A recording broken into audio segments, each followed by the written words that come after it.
Hi everyone, in this video I will share how to enable double tap to turn off screen and turn on screen on Samsung Galaxy A05 and A05s. Okay, let's get right into the tutorial. Don't forget to click like in this video and click subscribe in this channel.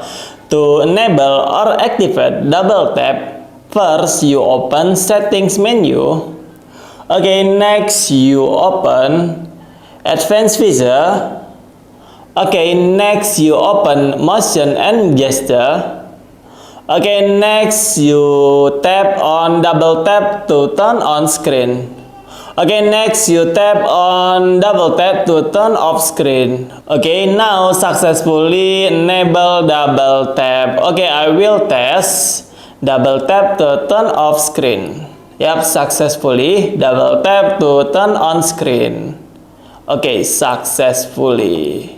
Nice. Okay guys, so many tutorials from me. I hope this tutorial is useful. Don't forget to click like in this video and click subscribe in this channel. Thank you.